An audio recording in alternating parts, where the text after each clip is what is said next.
We're going to have a look at the division method this time, and what we do for division is we think about common facts that we know, some multiples of the number that we're trying to divide by, and we take these away from our total number in order to work out how many times this number goes into our greater number. So I'll show you how we do it and talk through the different steps. So we start off with the bus stop method, so we know that we are doing our division. So I've got my 690, my greater number goes in there, and I'm dividing that by 15. Now before we do anything else, we look at this 15 and we think about some common facts that we know about 15. So just on the other side, I'm going to work out some different multiples of 15 in order to work out how many 15s are going to be in my 690. So first of all, we usually start with a 10 times, and then we can see what we're working with. So 15 times 10 is 150. I know my 690 is quite a lot greater than my 150, so I'm going to do some more multiples. So I'm going to look at, if I know 10 times 15 is 150, I can do 15 times 20 is going to be 300. Again, I'm still quite a way off, but I know double 300 is 600, so again I can use these facts to help me. So if I know double 300 is 600, I know that 40 times 15 is going to be 600, so I'm going to do 15 times 40 this time equals 600. So I've got those facts that I can use. I might also want to just jot down a couple of other facts quickly. So if I know that 10 times is 150, I can just halve this and then I will have worked out 5 times. So I know that 15 times 5 is going to be half of 150, so that's going to be 75, and that'll be enough to start me off. Now you'd want a couple of multiplication facts that you can use there, most likely 10 times, perhaps 100 times, and then from that you can see what you'll need, and that will become more clear as we go into this now.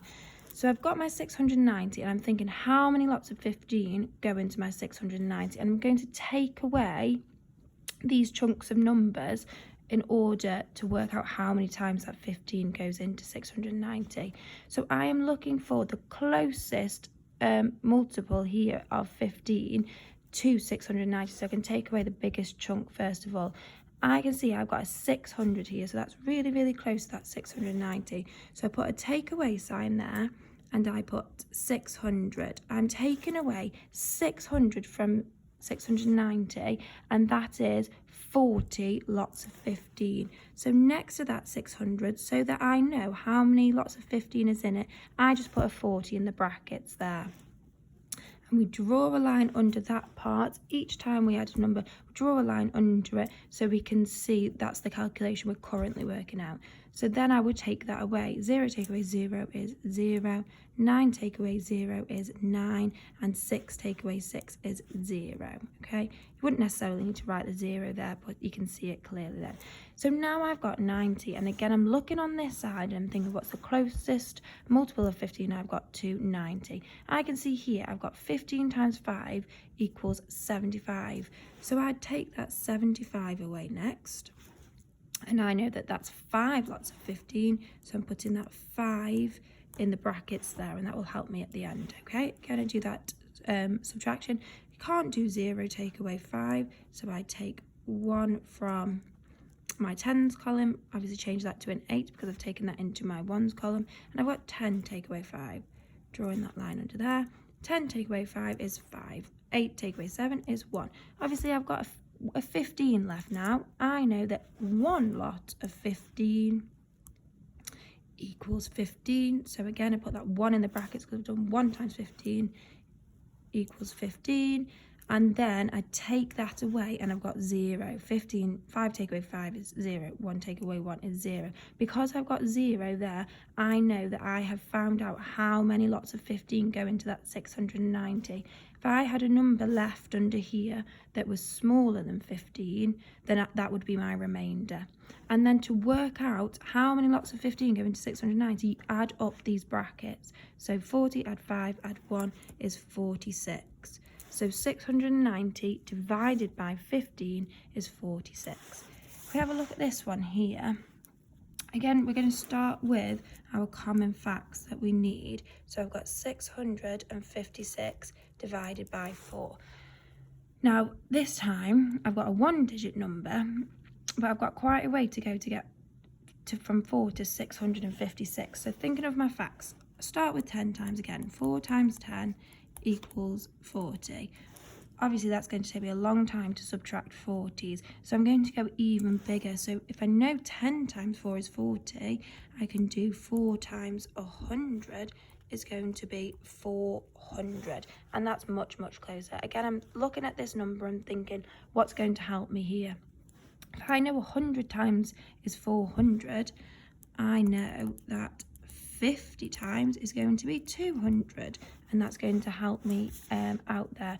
Might add just a couple more down just to help me. So I might think that I know that 20 times is going to be 80.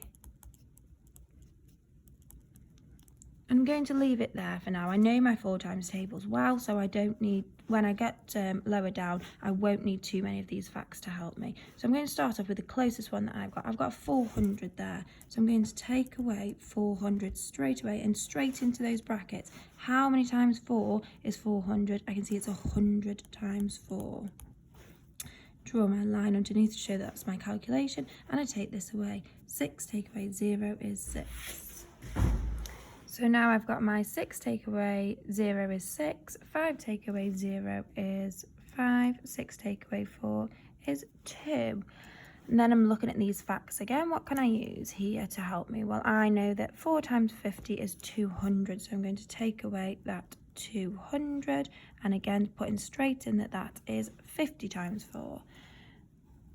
Draw my line there to show that that's my working out. 6 take away 0 is 6. 5 take away 0 is 5, 2 take away 2 is 0.